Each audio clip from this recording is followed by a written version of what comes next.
My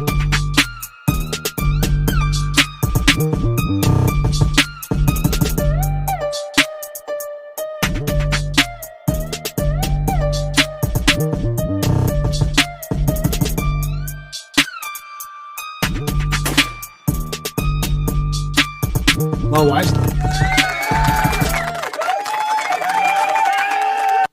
Yo, welcome to another episode of the joeZONE podcast. Today I have with me a super special guest. I was struggling to say his name so many times.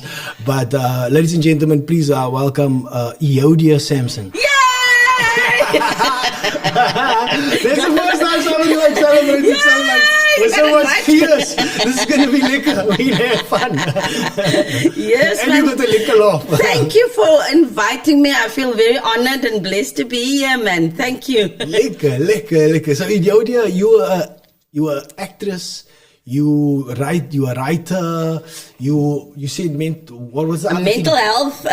Mental health and health and wellness practitioner. Health and wellness practitioner. I'm a counselor. I'm a therapist, attention and trauma release exercises therapist, and I'm a marriage counselor. So I'm a full package. Okay. I might take you up on one of those counseling sessions sometime. But okay, that's quite a gambit of counseling that you got into. But first, we're going to touch on your acting career. Let's first touch on that. How did you get into acting? Man.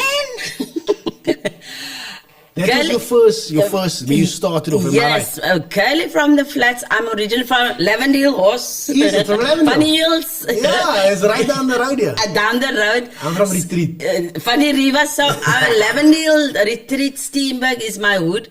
So what happened, I think we were from the first families in the 70s to move into the newly built flats in Lavendale. I'm 1969, so it was 73 or so that my father, we moved into number 2 Frieda Court in Lavendale. And back in the day, people were obviously being forced to move from various areas throughout Cape Town. And Lavendale then was just a absolutely wonderful place. I remember running around at night underneath the washing lines, and back in the day, people still folded your washing up and gave it to you before you came out from work, when you came out from work, and we would play outside under the washing lines till our parents called us in to have supper and so baths. This is the 70s now. In the 70s, it was the most idyllic place because 55 families in these flats, and we were all displaced, and it was just a beautiful community. So we were there till I was about 9 years old, and Daddy was at the council, van die council geweek, by Milnerton's council. And he was actually very instrumental building Blouberg Beach, the Blouberg and Tableview, the roads. He was a grader. So? Well, they groot trokke gereden, grader, building that areas in the 80s, in the 70s, and then eventually in the 80s. In 79, then when I was 9 years old, which is early 80s, he bought and built a house for us in Nectar Road off Allenby Drive. I know that. Yes. I used to live in Flora Road. Flora, That's where my mother-in-law lives. You remember I lived in the yard? Flora and on Nectar Road, and that's where our home still stands. So for 3 years now, I was 9, 10. My brother was born at 10 years old, and by 14. So we were there for 4 years. But when you moved into Nectar Road, was that council houses there? No, it was freestanding houses. But the council houses was close to the station. Yeah, the steamboat. No, that was still bush. There was still nothing. This is 80s, yeah. So there was nothing there. Nothing, and there was built up houses already, Flora Road, Daisy Road, and all those. Yeah. But and it was freestanding homes. And then we were there for 4 years. Then my father went full-time into ministry. In Gesending Kerk, ek is 'n ou Dutch Reform girlie. And my father went into ministry, and then Newell Foundation in Lavendale started. That was 82, 83. Is that the church that you can see from the? That big building, That the you can see community. from the M5. No, you can't see from in Grind. No, what is Grindel? You used to work there. Who? Yes. The big organization. Yes. So they started there, and they were affiliated with some Germans, and it was part of the anti-apartheid movement internationally. And these were the places where with Alan Busak and a lot of the underground youth movements and the UDM and things was happening underground. They would have meetings there. At Newell Foundation. So my father became a caretaker, and he was also part of some of the things that he started with Uncle Willie Nieuwoud and various other people, is the advice office and the various activities for youth and stuff that still runs now 45 years later. So they started it in that. My father was, community. and then we moved back to Lavendale, and we lived on the premises as the caretakers of Newell Foundation.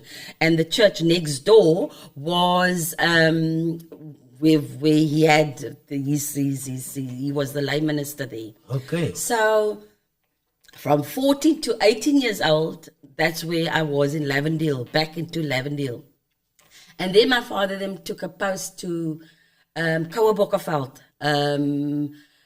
Ceres, Witzenberg Valley. Sure, that's Yes. far away.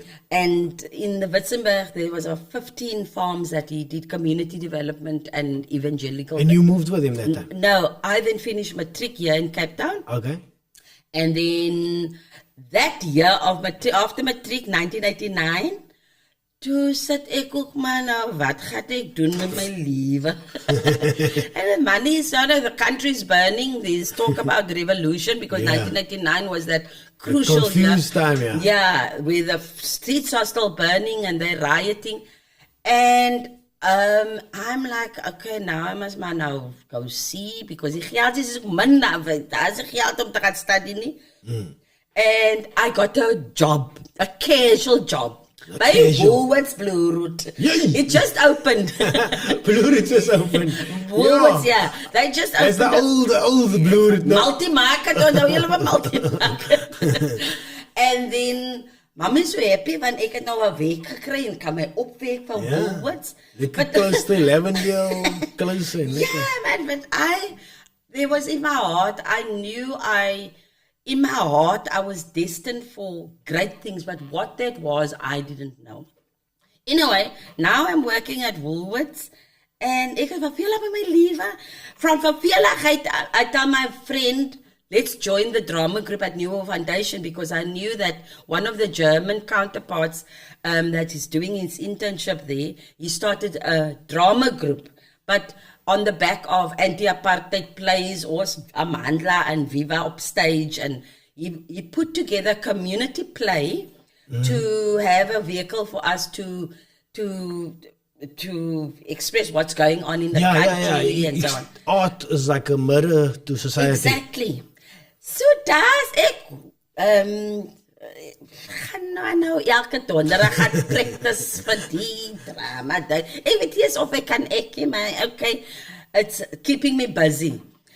And fortunately for us, Johan Voisman, the German guy, he got then one of the most prolific community directors, Itumeleng Walawelere, back in the day, in the 80s, he did a lot of protest theatre. He asked this guy to come and for ons a stappie stafat. Yeah. And to take some of the community and turn us into actors with the intention somewhere down the line we're going to perform this little play that we put together. And every Thursday we must now practice and rehearse. Maar nou kom ons dan brand die paaie, die mense staan met maas en hulle vlieg.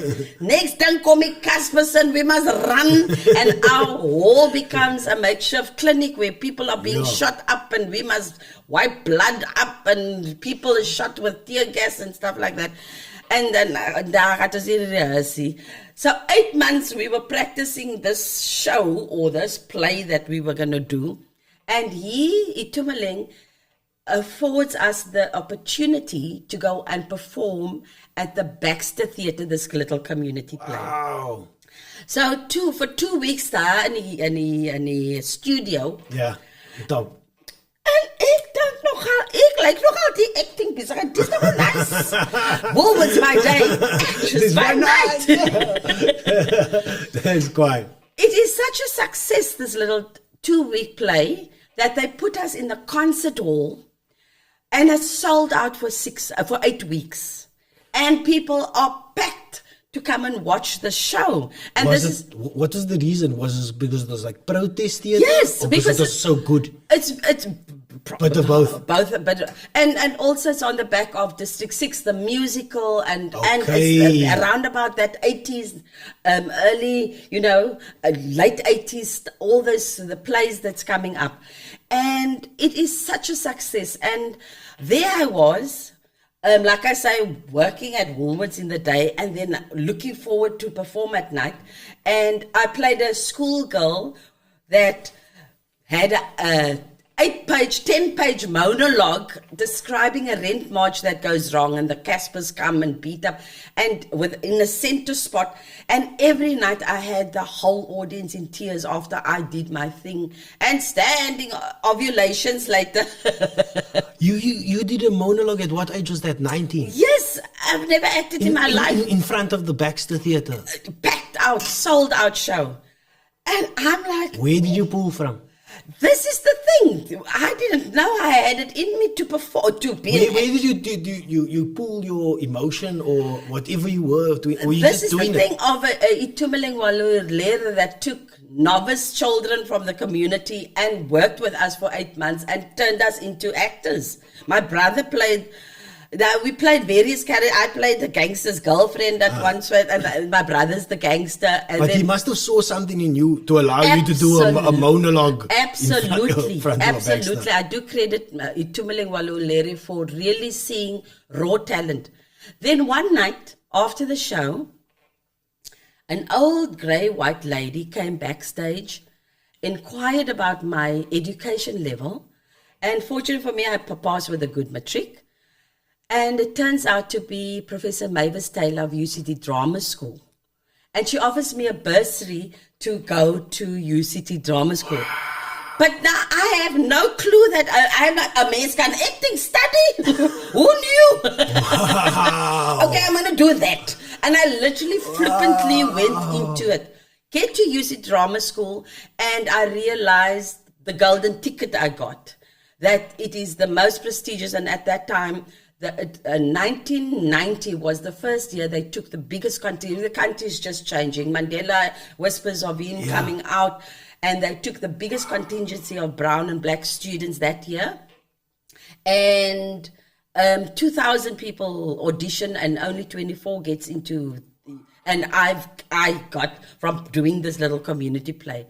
And I'm more wide-eyed and bushy-tailed in this world van acting, want all my classmates, all they've ever wanted to do is be actors and artists, and they are highly talented and creative. And that year was 24 of us, 10 white students, 12 black students, and me and Oscar Peterson. Oscar. Me and Oscar This is Peterson. amazing, man. And it was the most daunting and a freaky experience of my life, because here I am. I was dodging Casper's literally months, and now I'm with white students and black students, and there we all are. And it was actually a bit of a diversity dilemma that the school had, because the black students then started demanding, and it is an all-white institution, and we were instrumental of really making changes. Where's the black scripts? Why are we doing Eurocentric work like Shakespeare and Sam Shepard? And where's the black work? Where is, Sizwa Barnes is dead, and all the black artists and the plays, and Adam Small. And so we were, very, very instrumental of changing a lot of the things on campus that early 90s. And like they say, the rest is history. Can we just pause here for a second? Pause. Like, you seem to have played down how awesome your journey was now. Like, that's phenomenal. You came from Lavender Hill to getting a bursary at UCT.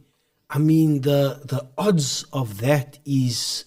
It's phenomenal. It's like, I don't know, maybe it's 1,000,000 to 1 or something. Absolutely. It's such a phenomenal story. Especially at the time. Absolutely. You can't, and I didn't know. I was so dumbfounded and in awe of just being there and seeing the talent of my classmates and going, maar ek het daar net een play gedoen. Die mense study al drama vir jare. They were at, prestigious art schools in Joburg and all they ever wanted. And I think the pressure of that got to me. Although my lecturers were all accommodating and very tried to help me and Oscar. I mean, Oscar has his own stories of not having transport money and walking from Ocean View to UCT. The campus was in Orange Street campus in town. Yeah. Walking to nat gesweet 4 ure later and the lecturers vra, why are you late for class? And he just lost his shit. Because I had to effing walk here. Because he didn't have, so we had to, and when we're standing in the queue, we like, with our bursary money, moet bykap om 'n halwe brood en 'n bietjie chips te koop vir lunch. And these white kids, one of he's an heir to the whole Kruger National Park. His grandfather owned the whole thing. So that disparity, we had to navigate that. Because like I said, literally months before we were still running from security police and dogs, and we were preparing for revolution in our country. And here we are. Okay, that's not going to happen. Mandela's coming out and now Goomba, yeah. And we were dealing with that.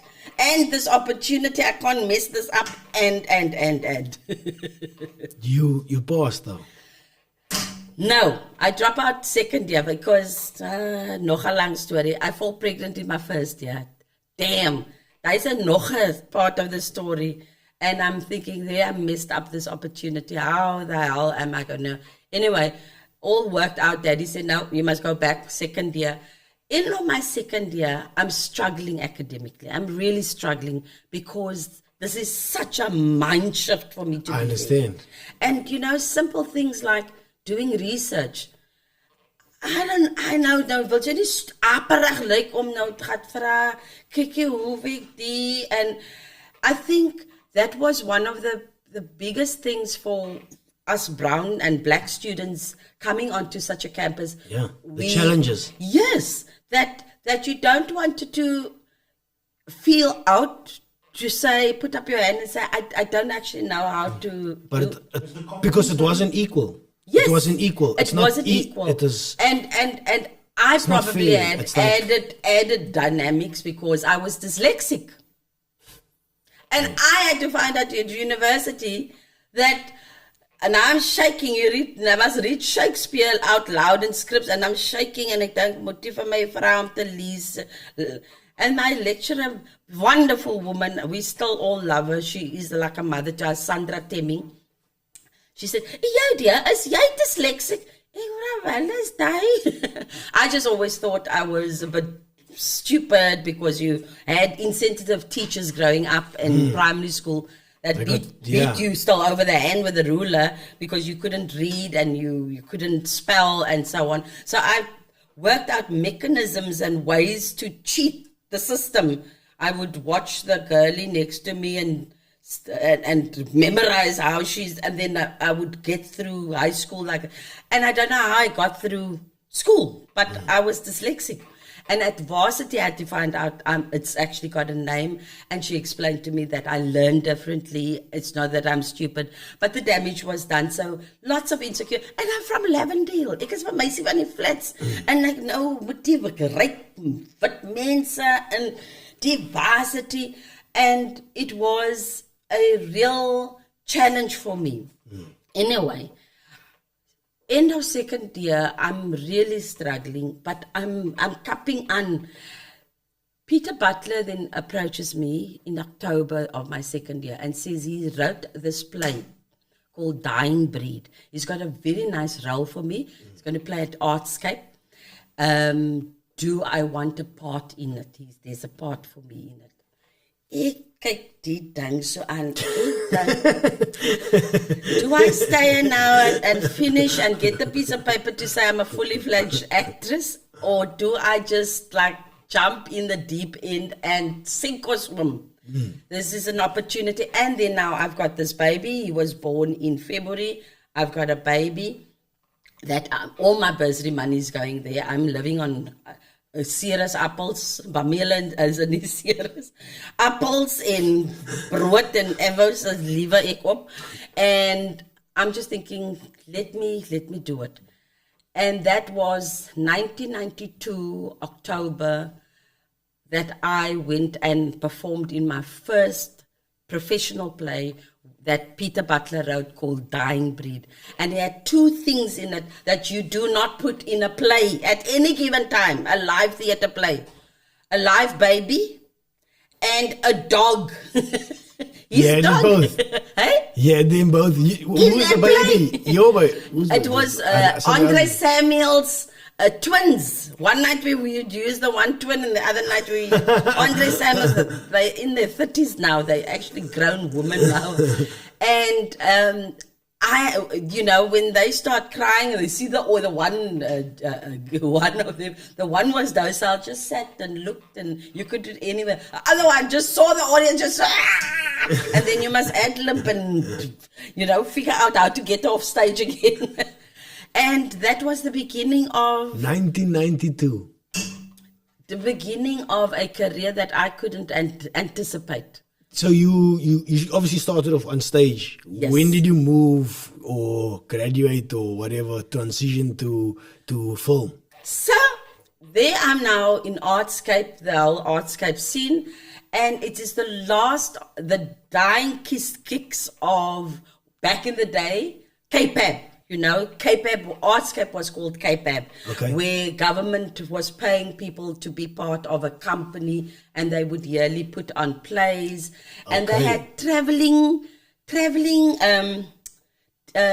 teams of artists going around to schools to do the matric set work, the poetry programs, the library. And we had the fattest jol, 4 of us in a combi on a slutty pad. Worcester too, and Nababi and Springbok to go and perform the poetry program, the Afrikaanse een, and he loved it. For 2 years I'm on the road, I'm getting paid, and it is just fantastic. There's someone now said, you must go and get yourself an agent. Okay. Before I opened my eyes, there's now you must go for a casting audition. It's okay, lady. What is this? Now you must learn the lines, and then they will cast. Turns out, so that mid 90s. All those series, Tussen Duivels, those Afrikaans dramas, the last of the SABC produced beautiful dramas was still happening. Onder die duivel rond was the little girl and the boy, you remember? Yes, I can't remember. I know the names. Yes, Gavachi and Dialchi. I'm familiar with the names, but I can't remember the actual... The details, yeah. I think there was one, which one was it? The District 6 one that I can remember. Yes, now that was Gavachi and Dialchi, the small boy. Was that Onder die duivel? Yes. Was that based in District 6? Onder die duivel. Okay, then I remember that. And then there was... No, man. What is that?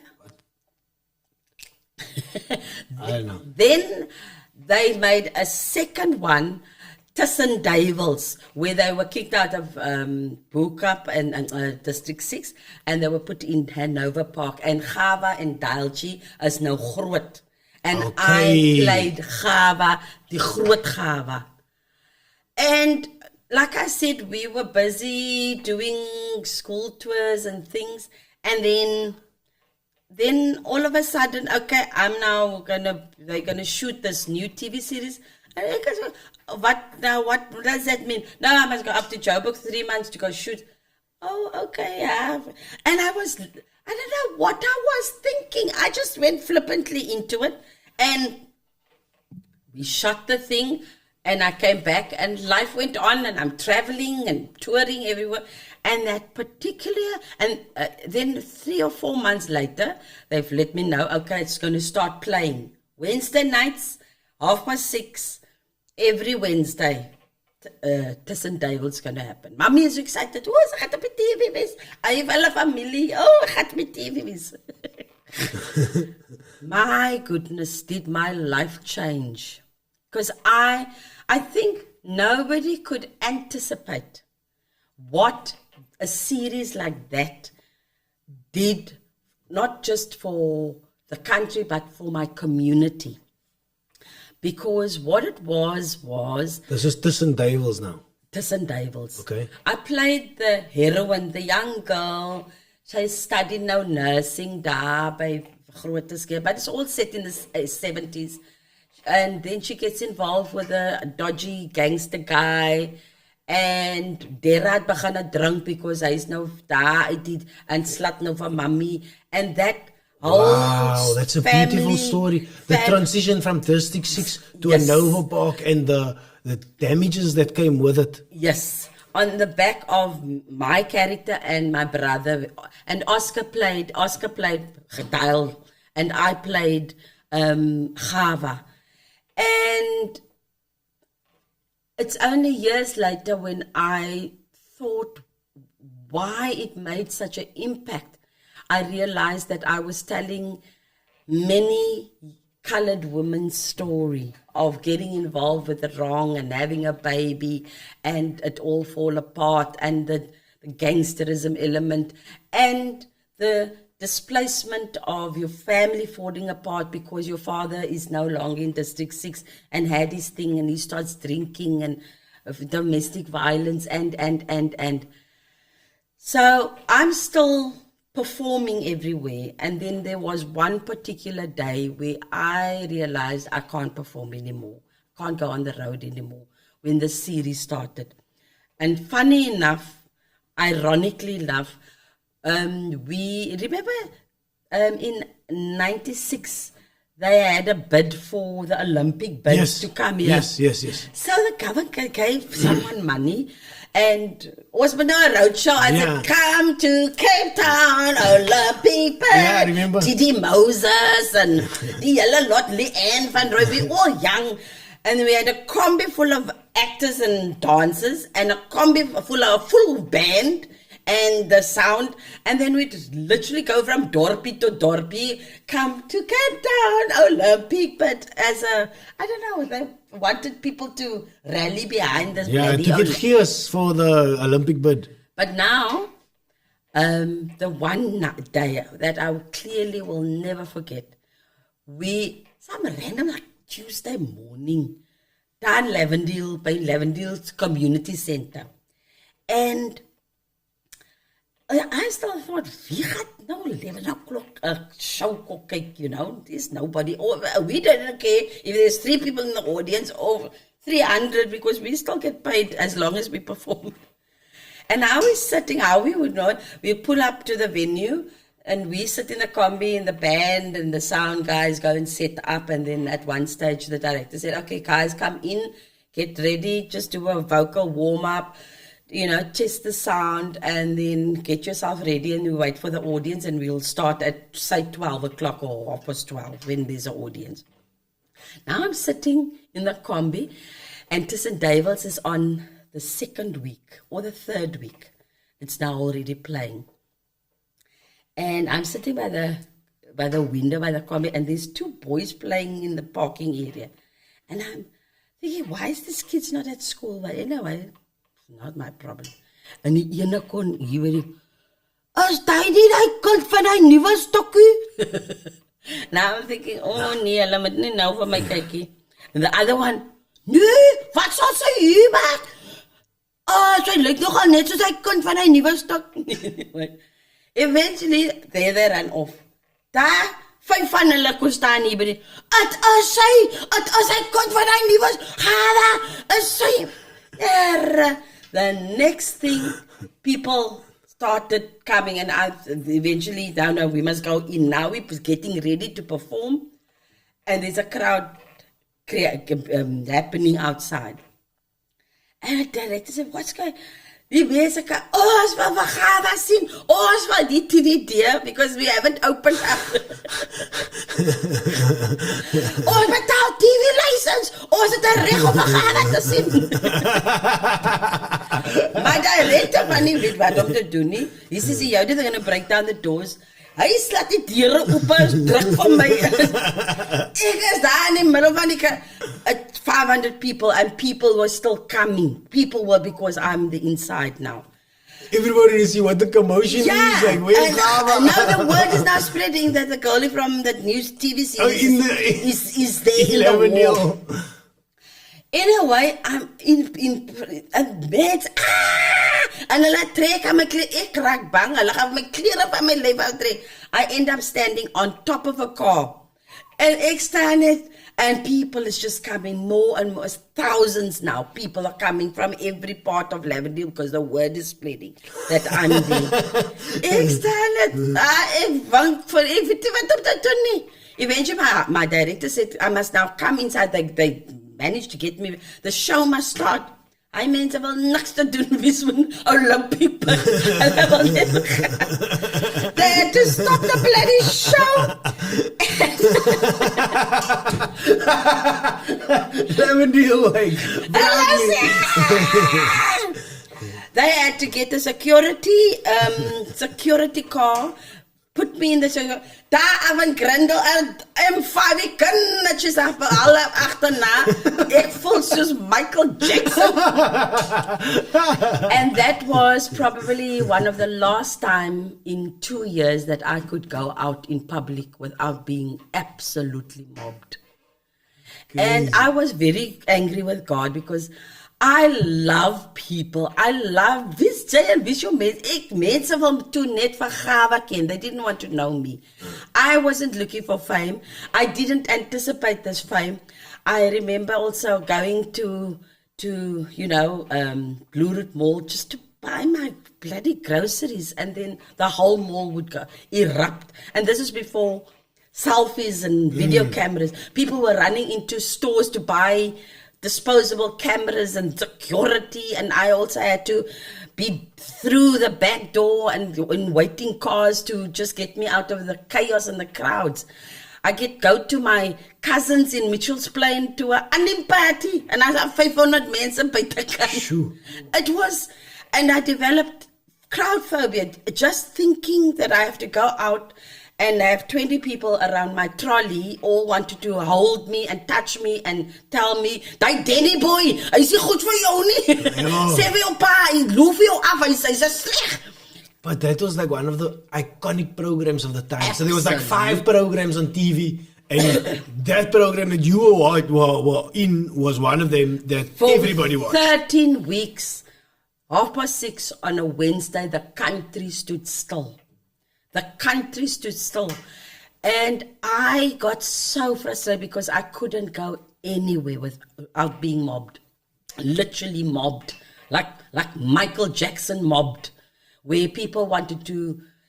Ek moet voor die babies ook voorkoppe gesign het en op die tette gesign het, and it was just crazy. And like I said, in retrospect, I realized that, like you said, it was iconic, and I was telling for the first time, women of color was seeing their stories being portrayed on TV. And I became the poster girl for their stories and their pain. But also happy ending, I end up, until a paar jaar geleden, and this is 30 years ago, is jy nog altyd getrouwd met die treffiekop? Ek sê ja, ek is bly, julle sal seker ou man, oupa met jou treffiekop man, because at the end of the series, I'd marry a treffiekop. So your story ended like sort of good, like. But I want to go back to the part of this of that Tussen Tables, which you touched on there, where the father was drinking, and then he maybe he was not in that state in District 6. Yes. But he then took that and then he changed Yes. on the Cape Flats. Yes. He became like a different person. Absolutely. And that, when he started hitting that mother, I think he passed that trauma on then to that kids. Absolutely. And then in that neighborhoods, it's sort of like a festering sore. And it kept getting scratched open and more and more. And I think it's very important that story was told at that time. And it's a pity that it's not lost, I hope. I don't know. We haven't revisited. So I have a deep affiliation, and it is something that me, Oscar Peterson, Brendan Daniels, and all my brothers, Charlton George, we are a generation that came through that era, that moved into a new dispensation, but became despondent 15, 17 years ago when we saw that the healing and it hasn't been addressed. So I've raised 3 men, and I think I have a deep understanding, because when I realized, okay, I've got 3 sons, I need to understand men. And I did a deep delve into how men think, and I do believe, and we can get into that. Yes, another topic, another. I think that with a pendulum, I was talking today with someone that with feminism and women's liberation, the pendulum swung so far over to that we've disempowered our men. And their divine masculinity, we've stripped them away from them. Some of us, not all of us. Oh, There's still some that's fighting the good fight. The good fight is good. And now I've got a thing for our colored male. Because our colored male has been dispossessed for centuries. They came to the Cape. They were stripped of land and possessions and prestige from all the East African tribes and the Indonesian tribes and Indo-Island tribes. They've been stripped of their dignity, centuries-old dignity, and literally stripped. They came here naked and was made workforce, stripped of their dignity. Charlton George, we had a conversation once, and we were trying to figure out why colored males have a disconnect to their children.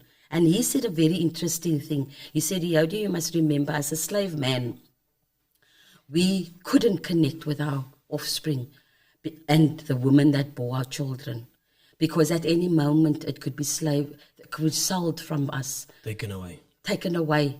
So you had a reserve, you had a buffer to protect yourself.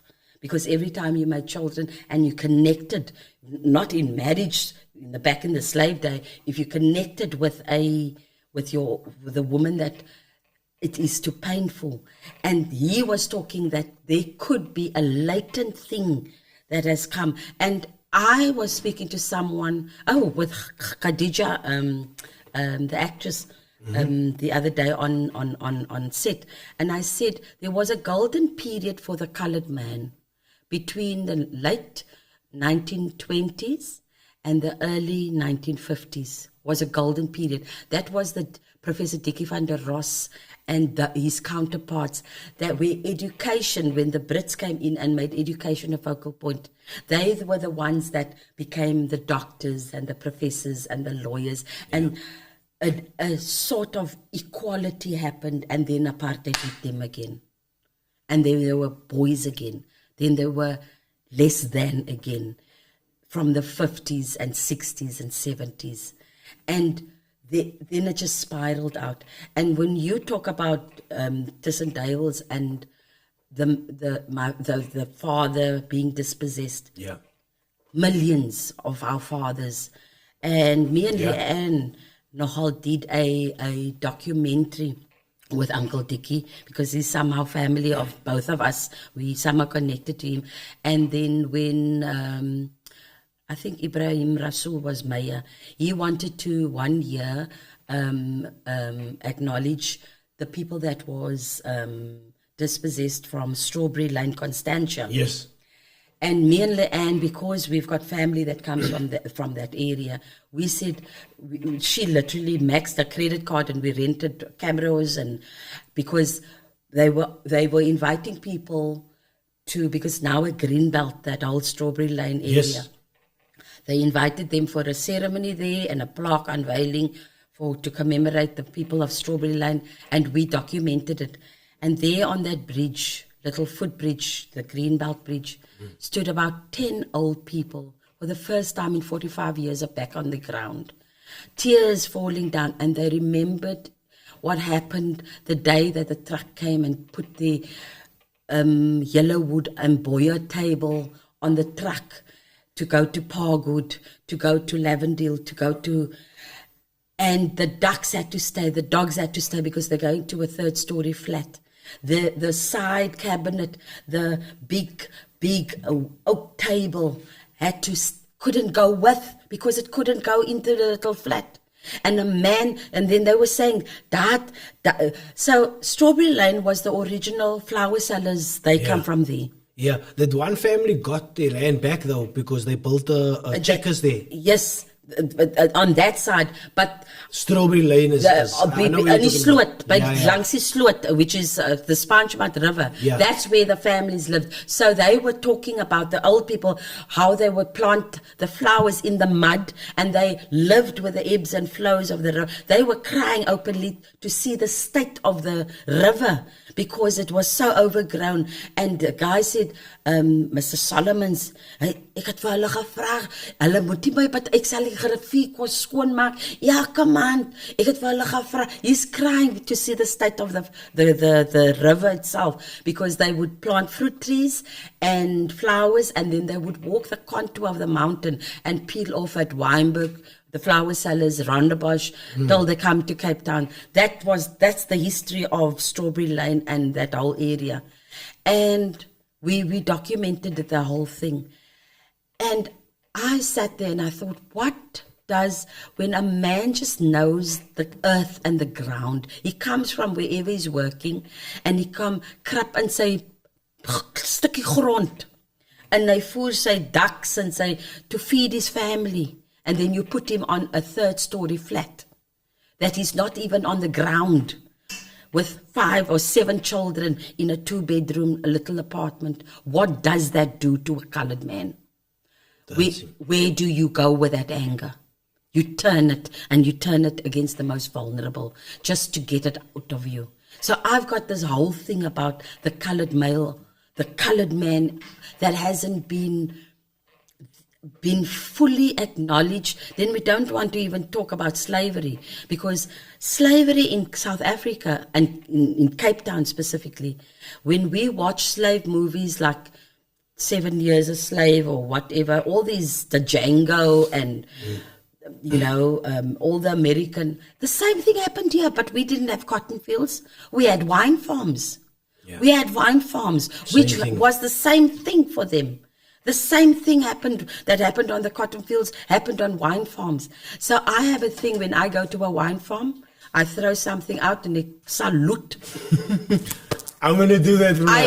Those old massive oak trees, they're 400-500 years old. I hug them because they saw that my ancestors, they saw their tears. I am a product of their dreams and their fantasies that I can be who I am. When I go up to Groot Constantia, I often take my dogs to walk there. I give homage always. I always hug a tree and say thank you that you saw my ancestors and my blood have the sacrifices that we had made for me to be here and take my dogs and live a free life. I give always when I go to a wine farm. And what has happened recently, they've been taking, at every wine farm, these bells, these big, it's slave bells. And they've been taking them off. And said, no, it was... I've seen those, yeah. Yeah, they tell you, for years they told us, no, it was for when there's fires. No, it was a slave bell. It was slave bells. And Groot Constantia, I asked recently, what happened to the slave bell? Because a couple of years ago, my husband and I went for dinner there and we walked the grounds and the slave bell was there. And then it was gone a couple of years later. It's slave bells when they have to clock in the morning, in the afternoon, in the evening, they clock and they have to count if there's no runaway slave. Maar ons kan Charlton George and Patrick Mallet, slavery, it's my thing. I don't identify much with my Khoi ancestry, although I know that there is Khoi in me, but my slave history runs deep in me. I've got Indian ancestry. My grandmother is half van Wellington, so French Huguenots enslaved. It loop deep, my bro. Ja, ek kan. We can all talk this. The sad part is that what happened on the farms, it continued after the Yes. the new South Africa. Absolutely. I remember songs coming out, Yopi Melani. Yeah. It was talking about the things I think that came about probably 10 years ago. Yeah. And it was still happening that the dop system. Yes, the dop system. And my father worked in the farms in Ceres, 15 farms.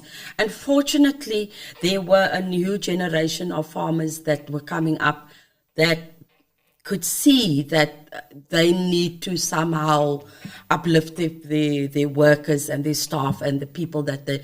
But that generational drinking and drop substance, where the old people were demanding, because he wanted to make away with it, with the drop system, but they were demanding with his salary, hulle moet 'n papsak kry, is hulle reg om 'n papsak, because it's so entrenched, it's so part of them that they almost felt it was their right to have a 5 litre with their pay every time they get paid. So it was very difficult for the young modern farmers to try and break that. But there are still some really bad ones out there. There is some, but I would like to say something like, at this point you've given me a lot of information. That information is power. There's people listening to this, and I think that I like to always acknowledge what has happened there out there in the world, and where we were and where we are now and how we've got to where we are. But we are doing better.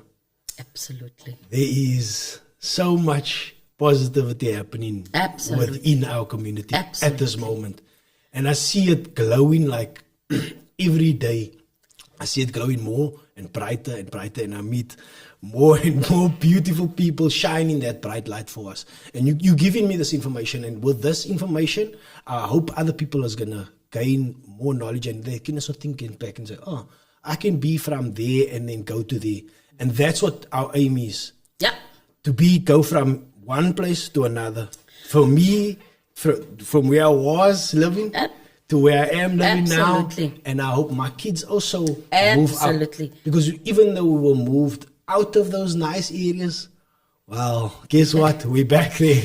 We're back there right now. For me, I've never been a victim.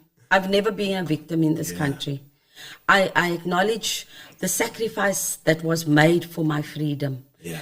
I acknowledge that every day, but I'm not a victim, because I have, with the little that I was given, I'm a self-made person. Yeah. And nobody must tell me, is van die hulle en van hulle dat ons nie kan nie. Nee. No, it's from you. It's from you. And that's why I give homage to those that have come before me, because I always think of my parents, working class people that there we go.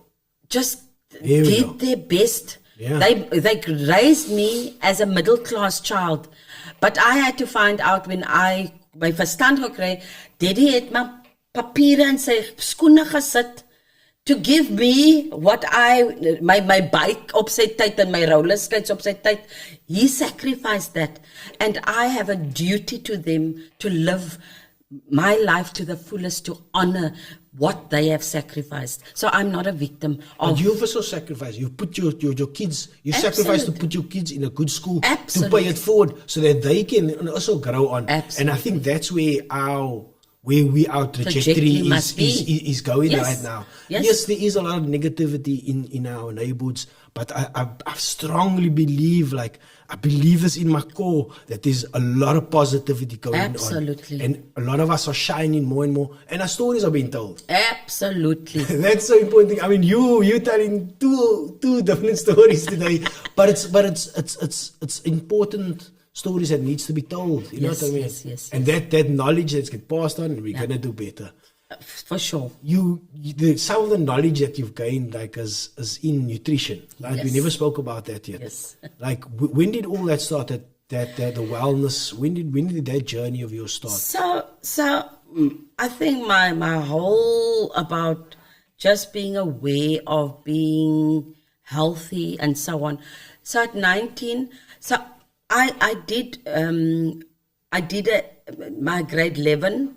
I did twice because that year there was so much riots and we were told, okay, we can be promoted or you can stay, and on principle we said no, we're saying. So I graduated matric at 19, and at end of year, as I was writing my exam, I felt a lump, and I'm like,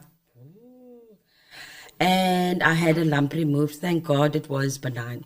And then always in the back of my mind, and my mother, when she passed of colon cancer, she first had womb removed and then eventually passed from colon cancer, and all the women on her side. My aunt died of lymphatic and breast, all cousins, sick, all the women we die of cancer of some form, granny, everybody. And I think I was sitting on the couch 2 or 3 weeks after I buried my mom, and I'm having an argument with this bra. I said to him, I don't know what you must do, but I'm telling you now, I'm not going to die of cancer. I don't want to die of cancer, I'm telling you now.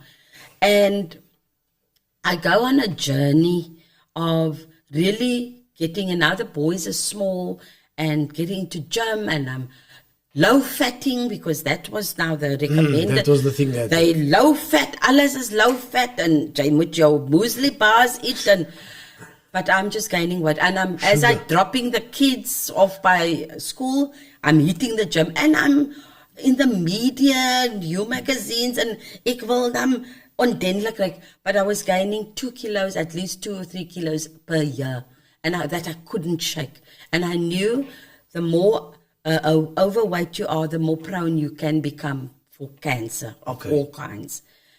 And then my husband, fortunate for me, my father-in-law is a scientist and a doctor, and he's got multiple degrees. Sure. He was a doctor of physiology at UCT Medical School, and Professor Tim Noakes was his student at one stage. I think Tim is 15 years. Your father-in-law? Yes. He's a smart guy. Can I get him on the podcast? I'm only joking. He's 89. Okay, he's 15 years Professor Tim Noakes' junior. Yeah.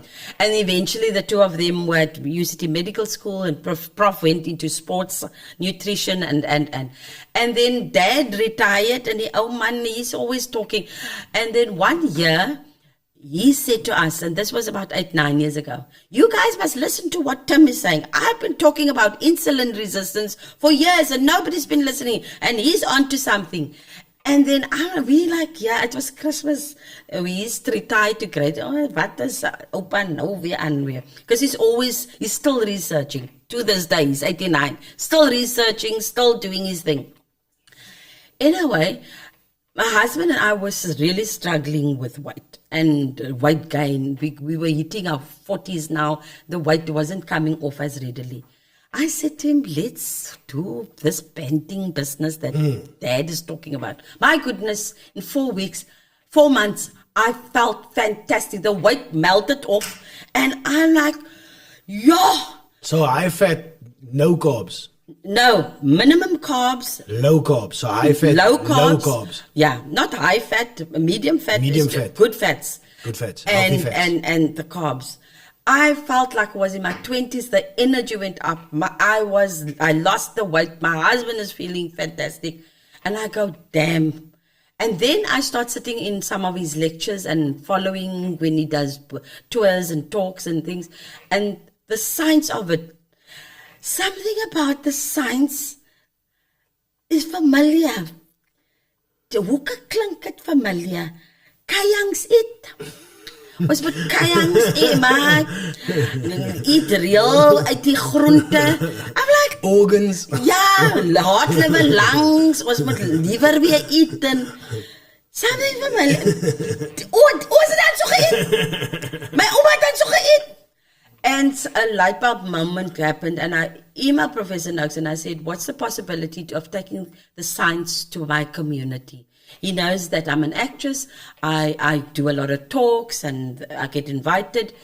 He's immediately emailed me back, please come and see me. That's where I want the information to go.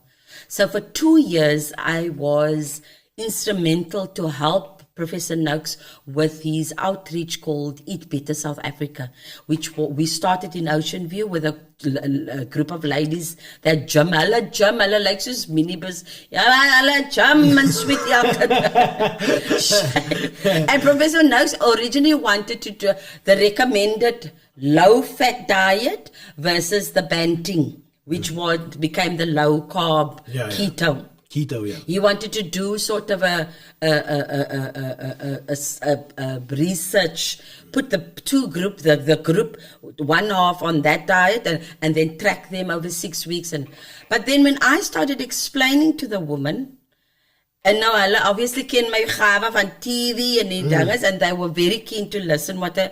Hulle nee, ons eet dan so, ons wil nie die nie, ons wil eet. Die professor se nuwe diet gee vir ons. 6 weeks we put her on the program. They came off their diabetic meds. They started losing the weight for the first time after gymming for years, because the city council have these gym groups was in halls, because I connected with Earl Mentor there in Ocean View, and I said, introduce me. You know, Earl was on the podcast. Yes. Yes. Ek en Earl got her way back, because Earl, when he started out a b-boy and so on, I put him in one of my roadshows for the anti-drug roadshows for schools.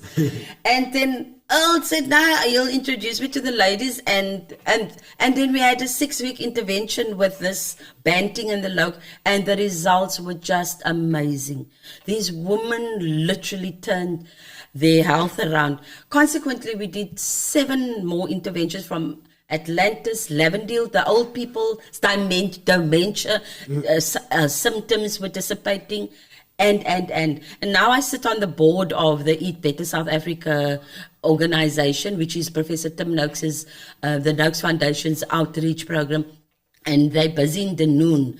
And the clinic has noticed that the ladies that have joined this group, and we've got people that go out to teach ordinary women about the low carb nutrition. The clinic there has noticed that diabetes is now being really monitored and coming down. Their blood pressures are coming down, and. But these areas are, it's not rich areas. No. Not people that have money. No. So how do you get them to eat like? Is it not more expensive to eat as well for some people? So originally Professor Noakes was, all the white people, it's one of cream and steaks. Steaks all day. And I steaks and bacon all day. Yeah, and there was a perception that is a white diet for rich people. Yes. And I went into communities and said, no, we must just go and do our good fats. We need to render our fats, our kayangs, so for example, eggs. Cut the white bread out. Cut the white bread out. His first book, my wife and myself got the first book, and then you would have the red book, list, the orange list, and the green list. The green list, yes. Yeah, so, and it's again, like I said, it's liver, it's hearts, chicken liver. We must go back to the original heart, liver, lungs, brains. Afval, poach, pens and poaches. Those are the stuff with the macronutrients. That's how, and this is why I got involved, because there was a perception that it's a expensive, rich diet. Yeah. And I went, how did our great-grandparents eat? That they lived till 90 without disease, no medication, and no sunglasses and glasses, and they just expired. They just went to bed and said goodbye, and they were out at 90 odd. And we can go back to the original way of eating. Our foods, our staples have become so super processed. White bread is I remember, I'm old enough, I'm almost 55, where my mother used to send me to go buy potatoes, but you could only buy 4 or 5 potatoes because it could last only 2 or 3 days. It'd start going green and bread, sprouting. Bread would go off and hard. Why does it now 5 days, then it's almost like it's fresh? Yeah. A pocket of potatoes lasts 6 weeks because the fiber has been processed out of it. The fiber. Now, when something has no fiber, the natural glucose goes straight into your bloodstream. Yeah. Because it doesn't have a slow release. Yeah, that's why sugar is so terrible. If you eat it in a sweet form, it's bad because it goes directly. But if you eat it with an orange form, it has fiber in it, so it's slow release. It doesn't spike your insulin. Yes. And every time your insulin spikes, your liver has to pump out, and then the body goes into an inflammatory state. Too much insulin in the body. Inflammation is the thing that makes you hold on to fat, because fat is the body's protective measure to say there's a the body's not in equilibrium. Hold on to the fat because maybe they got infection. We don't know what's going on in the body. Hold on to that belly fat, and that's the danger. Okay. Insulin resistance, too much sugar in our products, all the white stuff, white bread, white pasta, white rice, anything pasta made with flour, anything made with flour, and white potatoes, which is our staples. And that's why there is 85% diabetes in colored people. It's horrific. And the sad thing is, if you are diabetic, you have a 75% of becoming Alzheimer's and dementia, because now Alzheimer's and dementia is called type 3 diabetes. So diabetes leads to Alzheimer's and dementia. So crazy. I'm pre-diabetic, and I actually started using psyllium husk. Yes. And instantly I started it just goes down. I can actually notice it going down. I have another question. What is your opinion on the carnivore diet? So people think that it's good to eat slabs of meat. So a lot of these things are how we evolved. In caveman days, we had no way of marking lekker chops and a steak. There was no way, because you went and killed a bokkie or a buck and you cut. We only ate the soft bits of the meat, the heart, liver, lungs, brains. Brains was the most sought after. And the warriors and the protectors and the hunters used to eat the brains because that was the most macrophil nutrients, and the marrow. That's why we opened the bones and we ate that. There was no way of we making nice little chops and steaks, because we can't eat. We didn't process that. So people go on the carnivore diet and know so net stukke vleis. Although we need the high protein, but the macro dense proteins, which is the offal. That's what we eat. I think also it's got to do with your genetics, your DNA. So all those things, like where we come from, like that is what the people that we came from. That is generally what we ate, and we ate a variety of our ancestors ate a variety of things. They ate seafood. They ate a bitchy bokkie. They had a bitchy berries here. Yes. They it's when we ate meat. Yeah. Is it not elke dag nie? Daar was jy vroegie. Christmas time. Ja, as hulle nog gehand het 5 dae agter 'n bak, dan bring hulle hom terug en dan eet hulle almal, dan moet ons nou weer nog 'n 10 dae wag. But what we ate all the time, we lived on the coast in caves. Yes. So we scavenged, so we ate a lot of eggs. Yeah. Seagull eggs, bird eggs, penguin eggs, whatever eggs was available on. Then seafood. That's why our prefrontal cortex, the frontal lobe developed. So I always said, the Neanderthals say, and they took a brick and capillary. Do you say it came from fish? The frontal, yeah. Some other people say it came from the mushrooms. Van wat? Mushrooms. Asof ons nou geweet het waar is die mushrooms. The mushrooms were at the bottom of it's the tekau down here. It's called the stoned ape theory. That our brain grew from eating mushrooms. It's from the omegas, the omega-3s. Omega-3s. Oh, that's why omega-3 and 6s. It's very good for the brain. Oils are. Yes. So it's from the seafood and sea stuff. And acricals and pheromone and good. That's what we ate most of the time. And eggs. We didn't have slabs of meat. And not even lots of vegetables. We ate berries and herbs and kraya and bulbous things that we can throw in the fire to cook. That's what we ate. Yeah. That was the extent of our full diet. And intermittent fasting, what is your absolutely wonderful, because we didn't eat every day. Yeah. We didn't eat regularly. Yeah. We didn't have to hunt for it all. Yes. Look for the berries. And even 50 years ago, we didn't have refrigeration that we can just go. Yeah. And because we ate the real fat is the only thing that switches on the brain's satiation. Ek is vol nou. If you eat a piece of cream cake, jy lus vir nog, but your body says you can't eat, you're just full. Because it's the cream, the fat, the good fats is the only thing that switches on that mechanism that says you are full. It never happens if you eat just a high carb diet. That's why you have to eat every 2 hours. You can nou 2 borde kos and 9 o'clock moet jy weer eat, but jy's honger because you're starving actually. Your brain is saying you haven't eaten yet.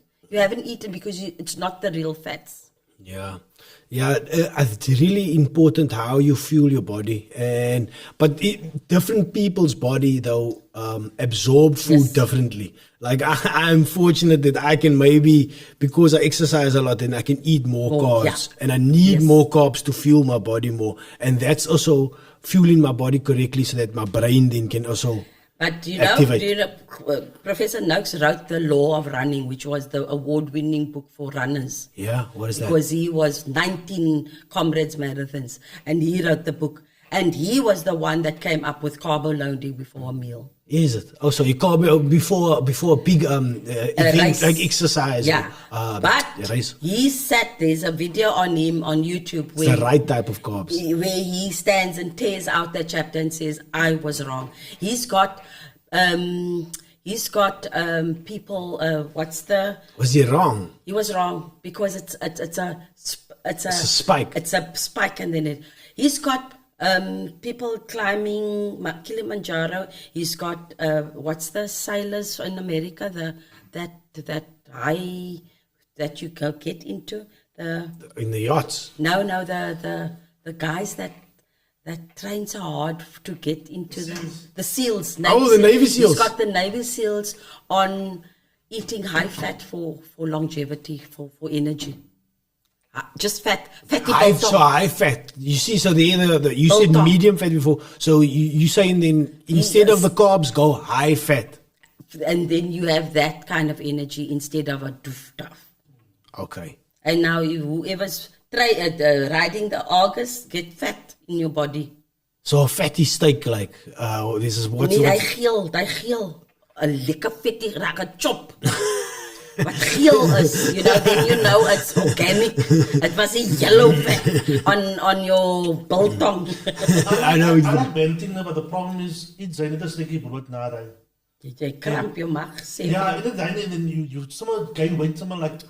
But now I've moved away a bit from Professor Noakes because he's type 2 diabetes, and the sad thing about his story is he watched his father over 2 years die. Literally, he was just a stump when he losing limbs, and he's a professor of nutrition, and he couldn't understand. He couldn't save his father, and when he cried when he found out the research of how they were trained as doctors and that they were lied to actually.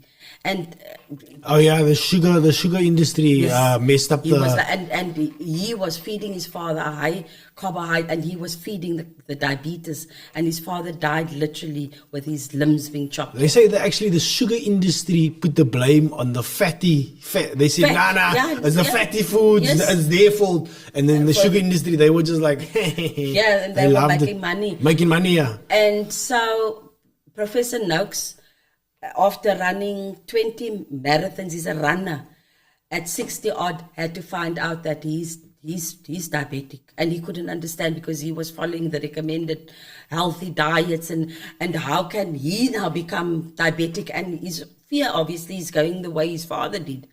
And that's how he got onto the Atkins diet and then did all the research. And for 8 months, he experimented on himself. He silently was doing low carb and good fats. And his running increased, his timing. He was 60 and he was running like he was in his 20s. He was doing all the experiments on himself before he had to, absolutely, because he knew he was going to get crucified by his colleagues. And he was. They took him on because many of the organizations, Coca-Cola and Tiger Brands, they're all going to come for you. Yeah, they're sponsoring the medical professions and stuff like that. And he had death threats to his family to tell him if he continues, because some of his colleagues in America, practices were burnt down, houses were burnt down. It's mafia shit.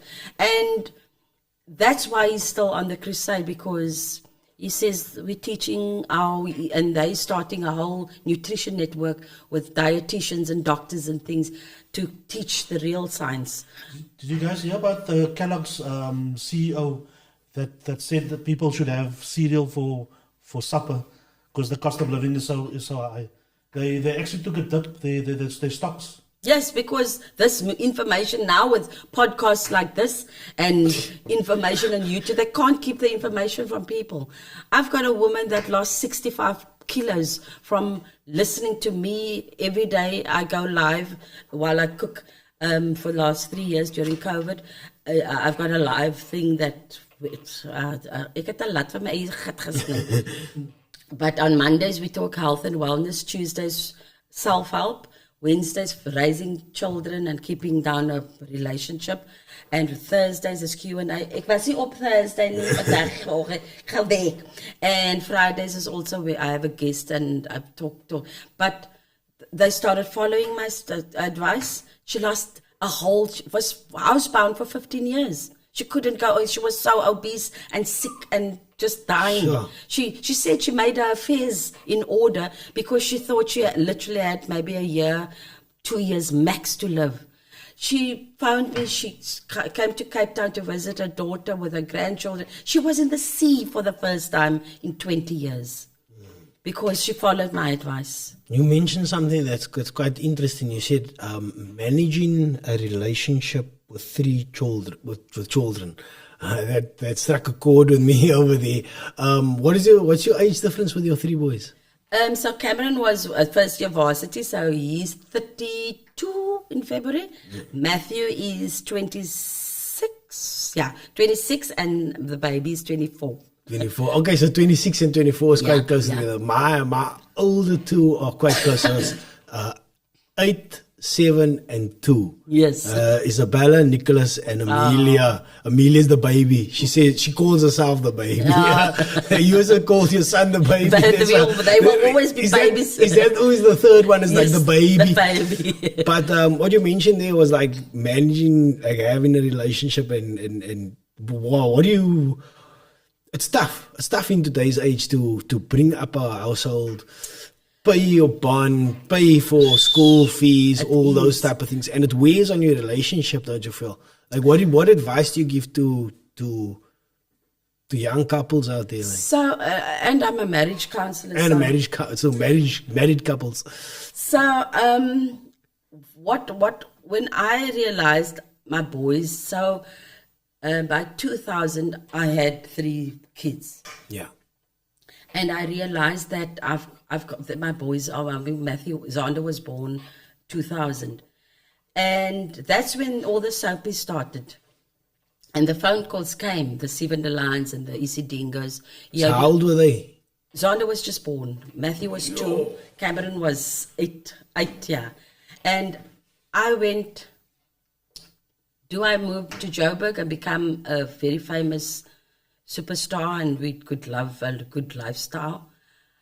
Or do I raise my kids out of the media? And I looked at them and I went, they will never be this young again and need me as much as they need me now. And I made an executive decision. I said to my husband, Boeta, jy moet maar nou inspring.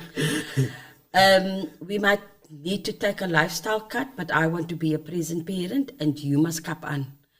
And I think I took, I took that decision knowing that my talent will never dissipate.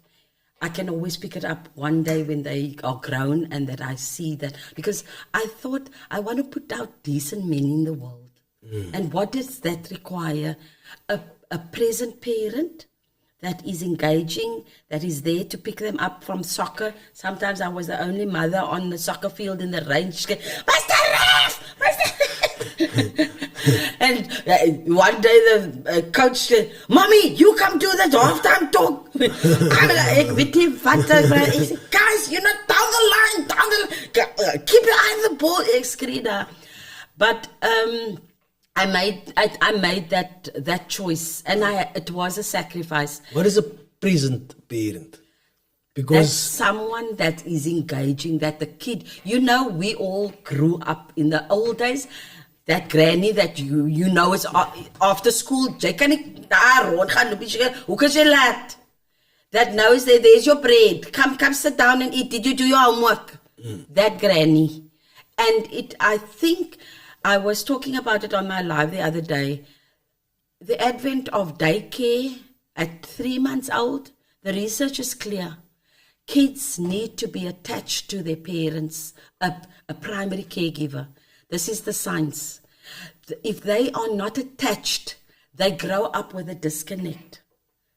Because in caveman days, it is now said, the anthropologists... Is that a real problem? That if you send a child to I know parents that send their kids at 3 months or 6 months. I've kept my kids till 2 years or something. Yes.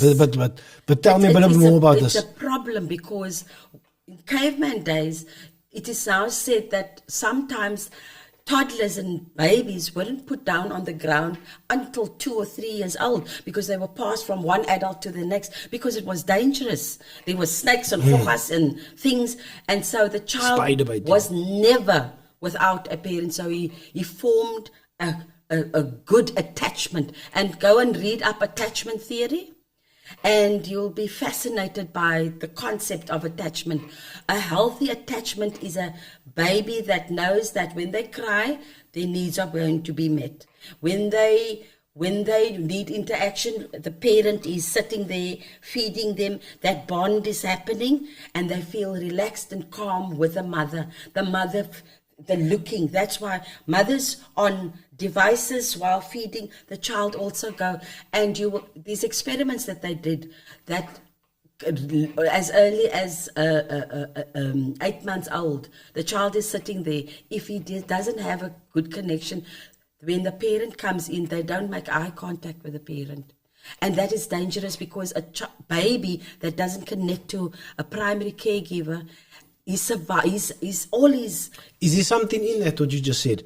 If a kid does not connect eyes with you when he greets you or something like that? They're disconnected because you are their life source.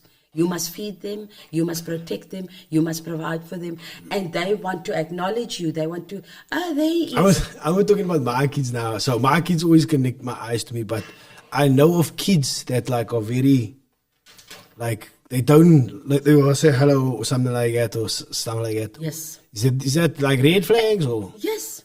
Because that there's going to be problems further down the line.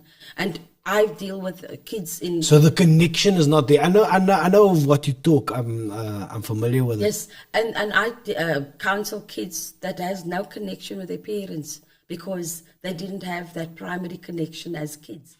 And now we give our kids devices, and they're scrolling as early as 6 months old, and they're getting dopamine rushes to their brain, and they're getting addicted to the dopamine rush from scrolling. It is a nightmare, and the research is just piling up, and that's why kids go into things like drugs, because there's a hole in the soul. Yeah. They don't feel calm. They don't feel settled. And you can see a child that has a connection with the parents and engaging. There's eye contact. They search for the parents. Hugs, and this normal development. Touching and all those type of things. And we want to even understand where ADHD, there's all kinds of research going on, where attention deficit, all these things are happening because of it. Yeah, relationships with raising good relationships with your kids is difficult sometimes. But I always say, having a good relationship with them. Sorry. A child would appreciate 5 minutes of absolute engagement than 3 hours of you being there. Yeah, that's what I meant with it. Being a present dad. Because sometimes, myself, I'm present in their presence, but I'm on my phone. Yeah. And that I know there's a disconnect there. So I would put my phone down and then play the Lego with him or something like that. But I worry about that sometimes. But I try to engage a lot with my kids and have like open conversations. Yes. It's one of my biggest worries is like raising that's all I want to do. Like is raise a good you've reached that point where you have got 3 and you're like, So kids, 90% of what kids learn how to be in the world is what they observe in the home. The 10% is what we teach them. So if they see you and your partner is loving and engaging, and they go, that's our house. They say, gross. Yeah, but that does something for them. It does something. Okay, that's normal. That's normal. And you kissing and being and hugging, and they go no, but they know that's the healthy. Yeah. And then when you're arguing and fighting, they know that's not normal. And so they are settled when they see there's healthy, and they know what is healthy because you do it with them, and then they experience it. And I find that girls that have not got that, they fall into the trap with every guy that comes along and whispers sweet nothings in there, and then they fall for that. And they don't see a good, healthy, normal relationship and what that is about. Relationship with dad being present. Yeah. And the vice versa. Guys become obsessive and they become abusive and they're controlling. If there's no dad there. That guy. I had a actor friend tell me the other day, he doesn't know how to be a man because his father hasn't been around. So he makes it up and he's always in a constant questioning, is he getting it right? And I've got a big thing. I was a single mom for 2 years, and I prayed to God I didn't want to be a single mom because we lured this. We might give people, no, I'm a single mom, I raised you alone. We do not know the damage we cause. And I understand, and I counsel too many women that make. I had to counsel a young girl because her boyfriend or husband left her, and her mother said, "For what will you?" And some friend that has been a school friend and been in and out of that, he started now, seeing if he can, and she liked him because they knew each other for years, and he was willing to take her with the kids, and the mother discarded. For what will you trou? You see, I didn't have a man, and I raised you, and she was so conflicted because the mother's telling her to raise your kids single-handedly is, you can't do it. You can do it alone. And I'm on a mission to break that nonsense. There is too much research that kids that grow up in a two-parent home more successful. 100% believe that, yeah. And I understand, and I'm about saving marriages. I'm too much in my counseling see that women get men so wrong. They want them to be in the fields. Do you know that research show a man that's in his fields all the time, he must sit and talk to me. His stress hormones goes up. His testosterone drops. That's what happens if you ask a man to become a woman. And that's why I don't believe that my husband is not my best friend. My best friend's my best friend. My husband must go have a beer and sit around a braai with his brother, and I must go to my best friends and have 5-hour conversation where we jump from subject to subject, and she knows what we're talking about. People, great talk. Oh, she got a lot of people following you, giving us some good feedback. Men need to talk about the emotions, though. Talk about the emotions, right? We need to talk about if they're feeling something. Bottling it up is not good. No. So where we as women go mistake? Baby, we need to talk. What do you feel when you hear that?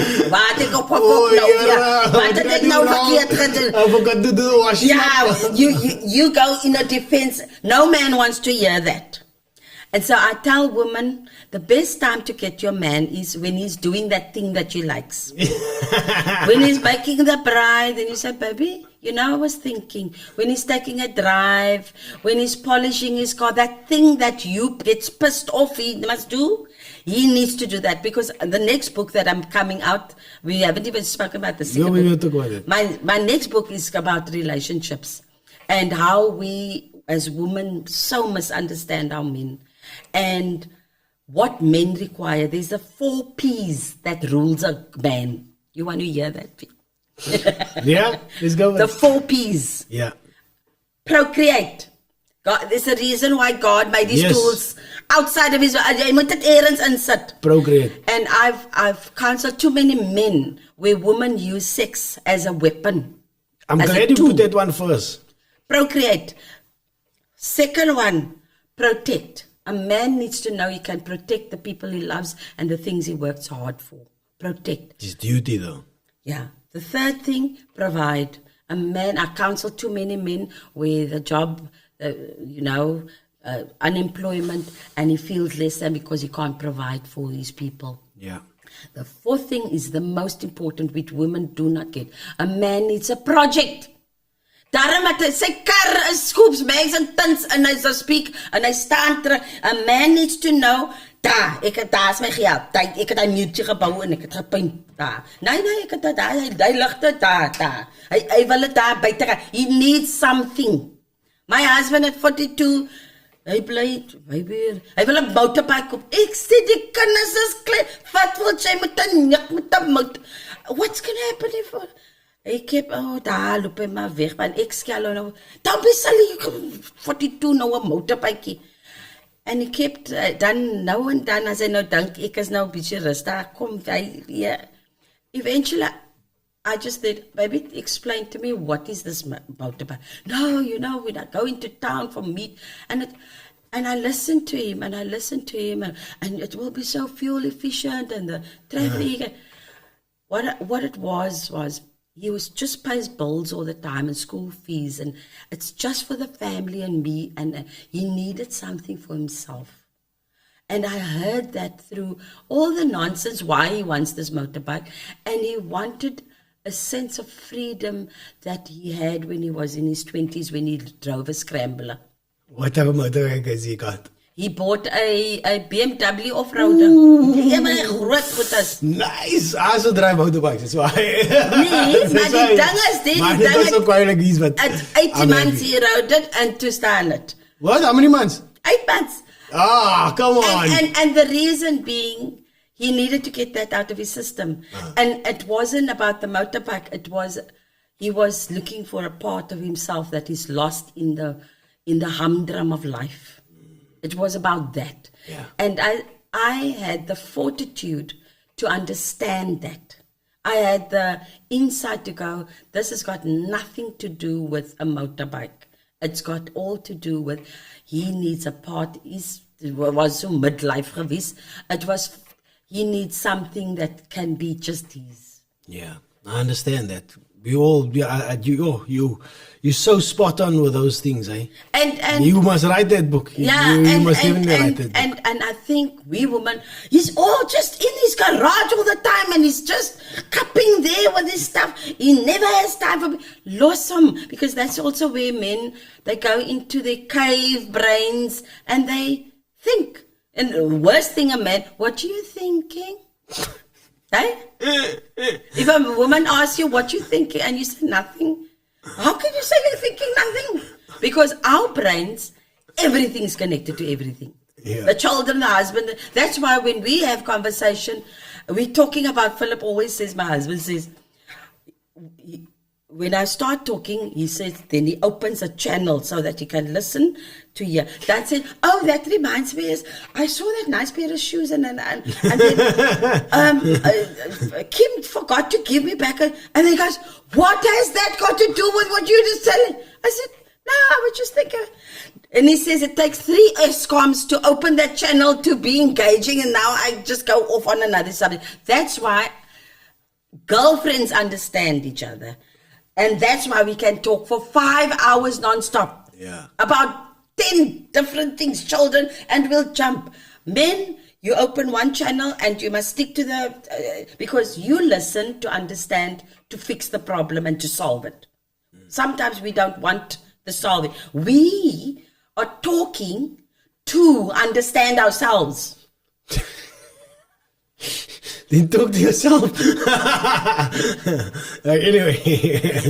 Well, that's what it. But we just want you to. I always say we to just men, want you to listen. Yeah, you just, and then you must just answer questions, and then and so, and then and what Just did need you to say? listen, yeah. Yeah, and what did you say?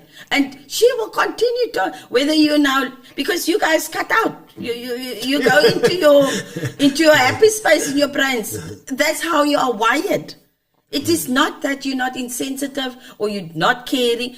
That's how you are wired, because for you, protecting and providing and procreating, that is all what on your mind is. Yeah, and to be fair, like that is pretty much summing it up within the realm of that thing, whatever. I understand you, but providing, when a man lacks that, when a man lacks providing, or he's unable to protect, or he doesn't have a project.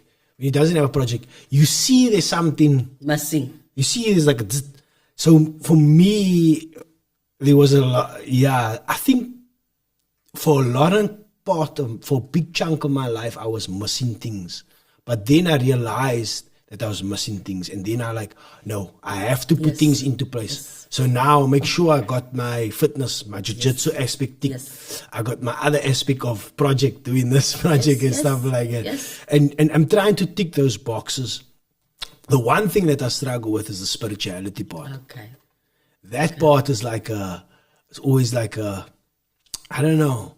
But jiu-jitsu is it's a type of. It is a spiritual part, and we spoke about this before. Yes. If you're is running like a form of spirituality? Absolutely, because it's a meditation of some sort. A lot of men run to clear their minds. Yeah. And in that just cupping on a road, they're thinking about various things. They mulling over. So spirituality, sometimes we think it must be in a formal structure as we know it growing up on the flats. Like as Jy a moet religion. kerk toe gaan en jy moet bid en Yeah. jy moet daar sit en, or you must meditate. But often there is things that you can do like a martial arts Yes. that require breath work and Yes. and movement and that is precise, that has to, anything that where you must focus and clear your brain and be completely present is a form of meditation and spirituality, because you can't disconnect from connecting to your environment, your space, your body, the way you are set up inside, your breath. If you really do it properly, It's a spiritual practice. I 100% understand you saying.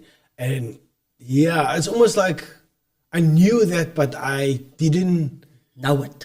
I knew that, but I didn't Didn't want to make it believe it, because what you said is like I was taught the opposite. Yes, You know what I mean? that it I was must taught be that spiritual. spirituality is in the form of religion, Yes. and that's the only way you can consume it.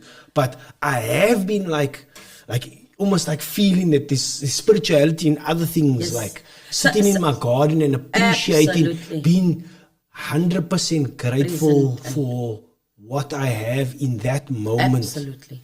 And So, like- so I do grounding work. So in Yes, the morning, I should do that. breath work and grounding work. So for me, it takes 10 minutes where I just do. So you just Wim Hof. breathe in. Wim Hof, yeah. Deep 30 breaths 3 times, and look into the sun, into the rising sun in the morning for my vitamin D, straight into the sun Okay. for my vitamin D, so that my circadian rhythms come in, so that I don't sleep with a go to bed, need a, Melatonin. ja, as nou by slaaptyd 9:30 dan geraak ek, and then 5:45 without any alarm, I wake up. Come hell or high water, because my circadian rhythm, and I take vitamin D tablets because my vitamin D was low. But vitamin D straight into the eyes, into the sun every morning. And if you can do the evening sun, then the serotonin, the serotonin comes up in the morning, melatonin melatonin at night. goes up in the evening. That's the one that puts you to rest. But these things No, mess up our those bright melatonin. lights keeps your brain awake, and scrolling, and massive TV's wat soos 'n stadium is, se ligte heel nag aan wat flikker. It keeps your brain awake, so your brain never goes into deep theta waves, where that deep restful sleep, because it's only in deep sleep that the body heals and repairs. And takes out all the, so as you and me are sitting here, we all got cancer cells, but it's only in deep rest that the body takes, as the cleaning staff goes and takes out dead cells, broken DNA, and cleans out through your lymphatic glands. That's why you have to poo first thing in the morning, because it's cleaned out your system. And just first time you have to wee, because it all took out broken proteins Toxins. and goedes, puts it in your bladder through your kidneys and your liver, and that's why you need to empty it in the morning. That's why rest is so important. Sleeping is so Absolute important. deep sleep is vital important, and REM. maximum of 6 to 8 hours of proper deep sleep. So you consider living a good holistic life as a form of spirituality? Hey, what's it? Neil James. Yeah, Neil James is that. What is he saying?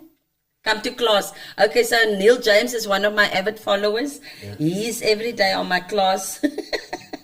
Oh, on your cooking class? Yeah, every day. Plaasanaar, is jy ook daar? Yeah, do you know Plaasanaar? Ja, ek moet met hom 'n bietjie gesels.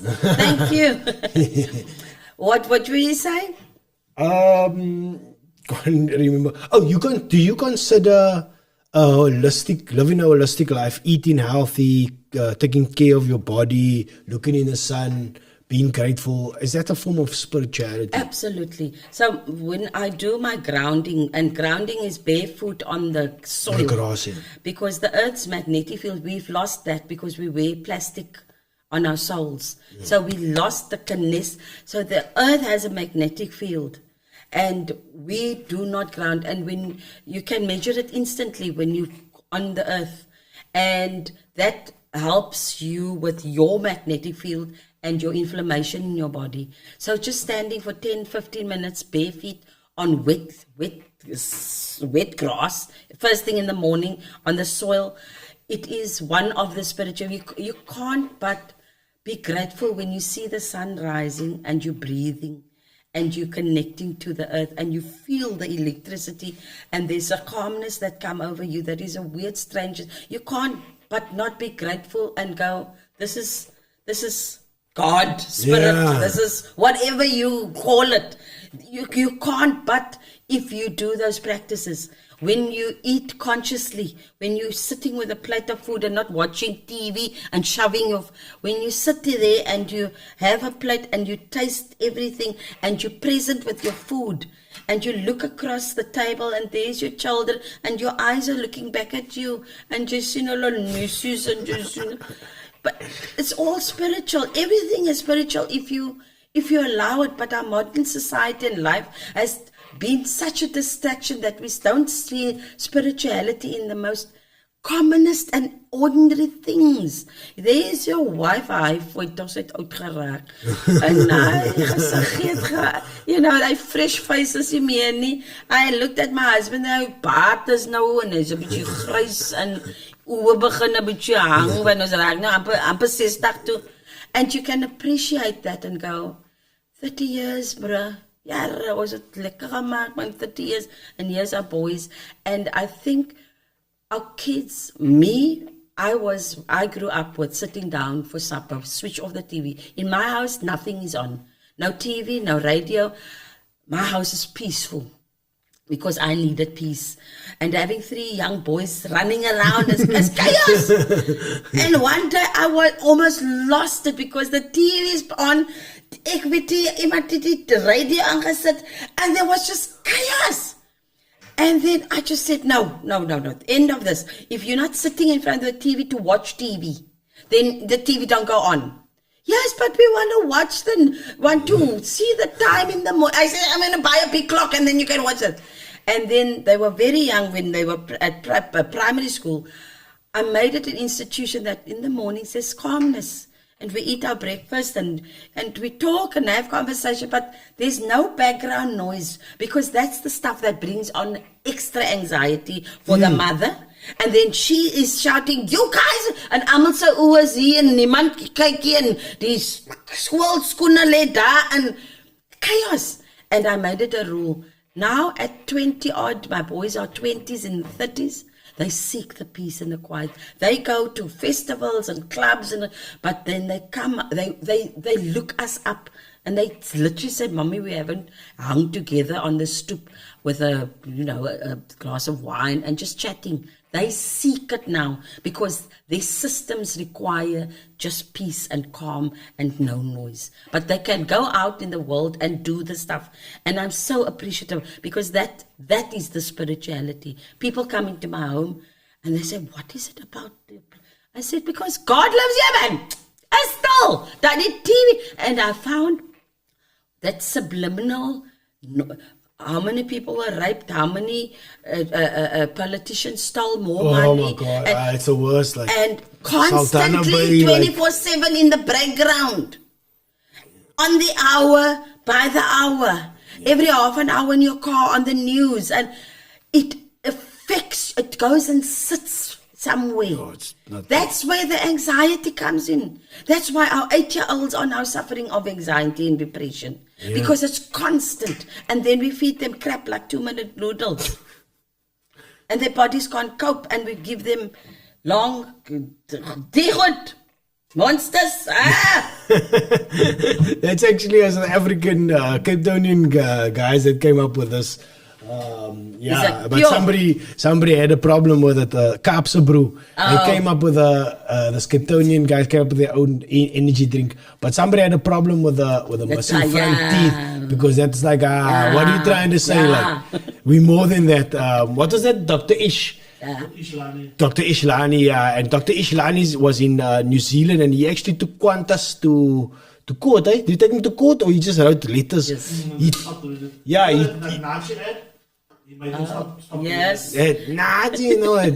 He stops all that type of stuff. He's a dentist, and he believes like that's a bad practice. He's got a whole history behind it. The slave. The slave, yeah. So he hates the it was to defame because prize slaves had the most beautiful, the African pride slave, the big muscle they were prime slaves. And you got the most money for those ones. But to devalue them, they would knock out their teeth. To devalue them when they stood on the block. Yeah. Yeah, all these stories.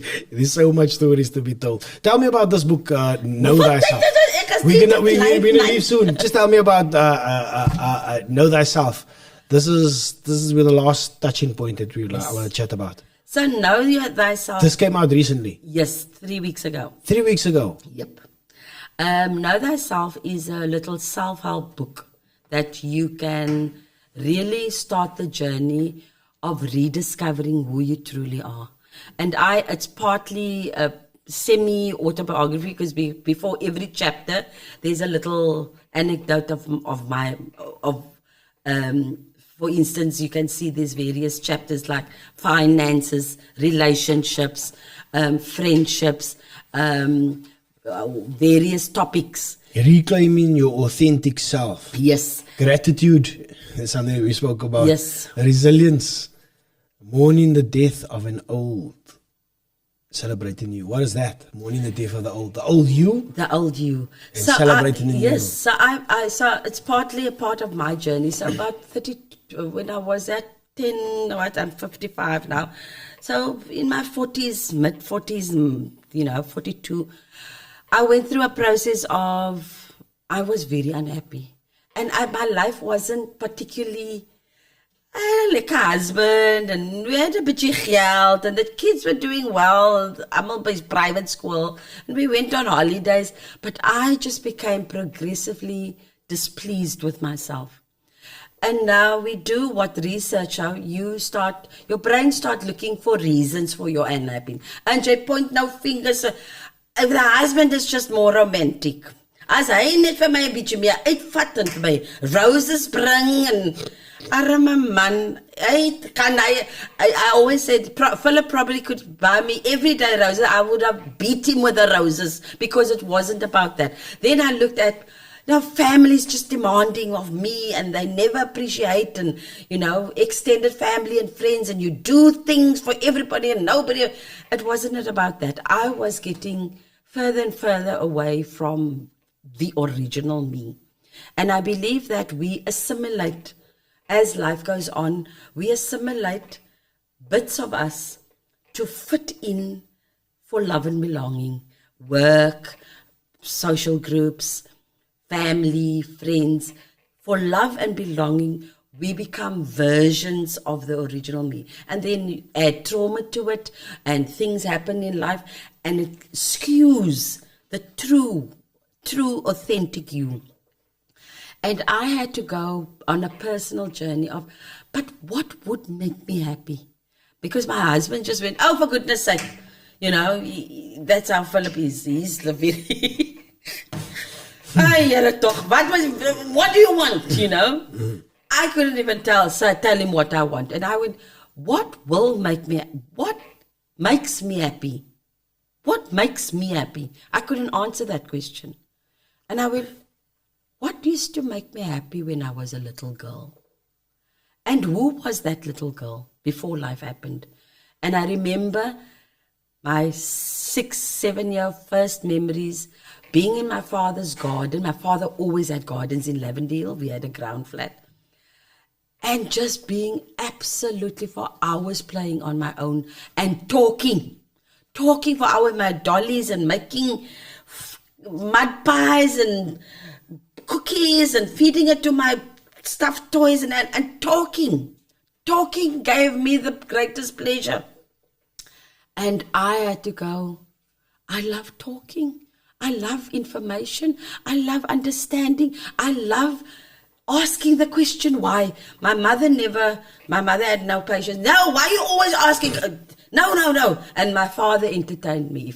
Daddy, why? And then I would go off. So information and learning new things and then sharing my knowledge, that gave me the greatest joy. And that put me on a journey to go back to study psychology at College of Applied Psychology, because I wanted to understand human beings, to help them. Because by that time people were asking me to come and do workshops from my TV and talks. And for the last, that was in my 40s, that was, 25 years into it. I did a lot of, appearances to go and talk and do motivational talks, which led to workshops with matriculants, and that's what kept me busy over, and that gave me the greatest joy. And then I did TV work throughout sporadically as I could manage with the children, so that I could stay in the media, so that people could invite me to come and do workshops and talks. That was more exciting than actually being an actress. Ek gaan val in die acting, that's all right. But changing lives gave me the greatest joy. When you get an inbox and someone say, or you get someone in the mall and someone said, sorry, Mrs., you came to our school one day and I listened to what you said.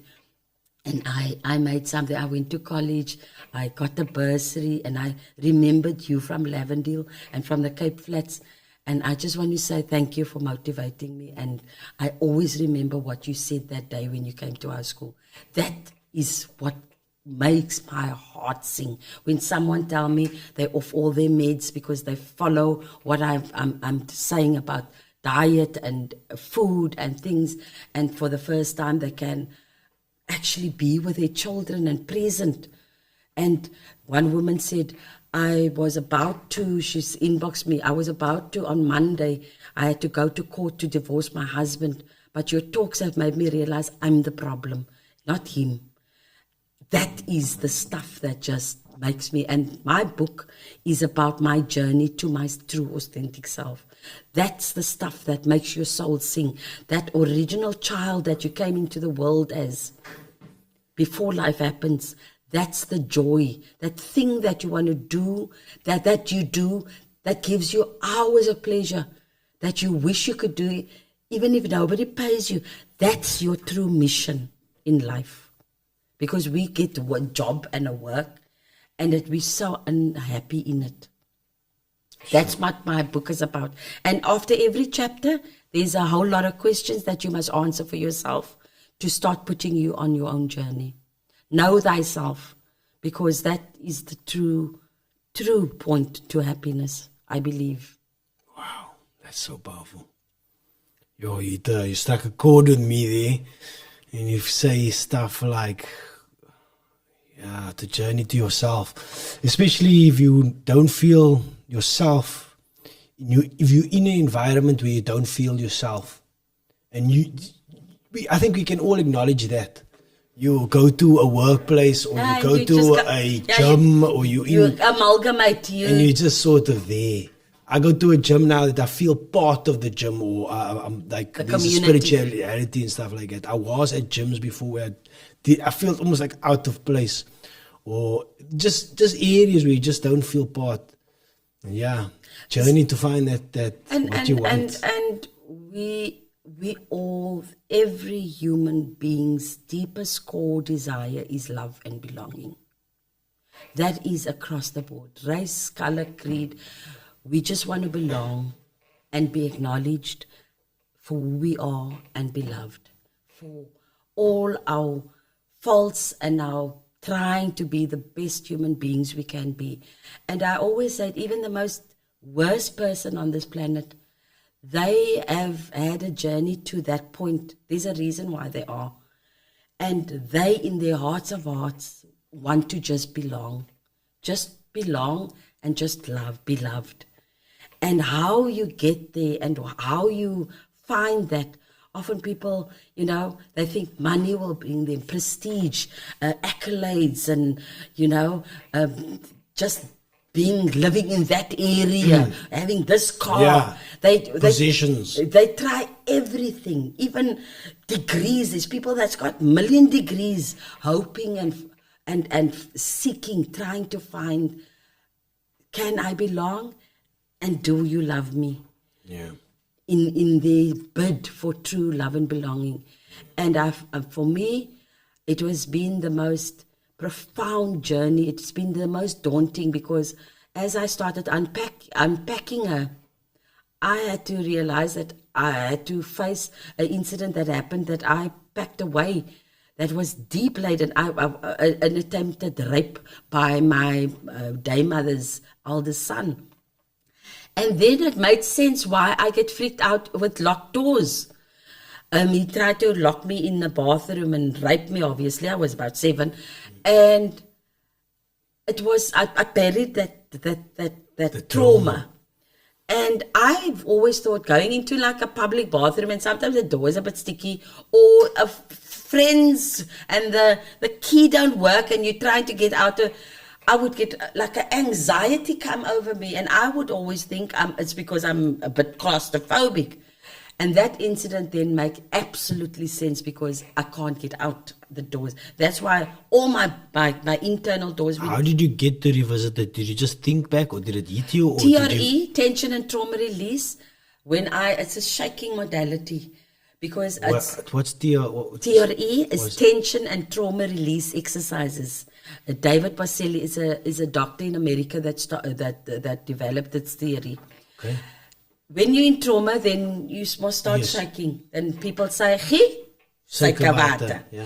That shaking is the body's natural way to get rid of the high cortisol and high adrenaline that surges the body to keep it alive, to get you into fight, flight or freeze.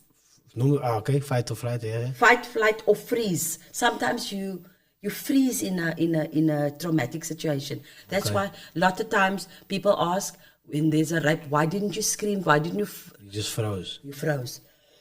Because your body protected itself. Okay. The brain's, the prefrontal, the thinking part switches off. Your primitive brain goes into overdrive so that maybe you can escape. So in caveman days, what that happened, it's a saber-toothed lion coming down at you, so you play dead. So maybe you'll just do that and walk away. You froze. Or you fought and ran. I've experienced all 3. Yeah. Or you... a gun pointed at me. Yes. 2 of the 3 with a gun pointed at my head. Sure. So what happens? The muscles remember the trauma. So that's why you get post-traumatic stress disorder. Yeah. Smell, sight, taste, touch. But you feel it in your body. After you experience a traumatic event, you feel this tension like in your body. It's because like your body's tense. Like it's like even your muscles are tense. Sore. And so you must do a lot of exercises and so on. So because of the primitive brain, the senses are heightened to find a way to protect the body from not dying. So that's why you get re-triggered when someone touches you there. It might feel like the gun or that smell of the person or whatever. So what TRE does is put you in a calm state, and it's just breathing and getting the body calm. And then we do yoga-ish exercises. You know, when you climb the mountain, then your muscles shake, or when you do a stance and your body starts shaking. Yeah. We bring that back in a safe space. And then we just allow the body to travel where the tremors go, the tremoring of and then it just shakes the held muscle that was from the trauma. And then you just watch the body and you just breathe, and once you know. Does the trauma come back to you? No. So it's got nothing to do, we don't. Okay. Sometimes.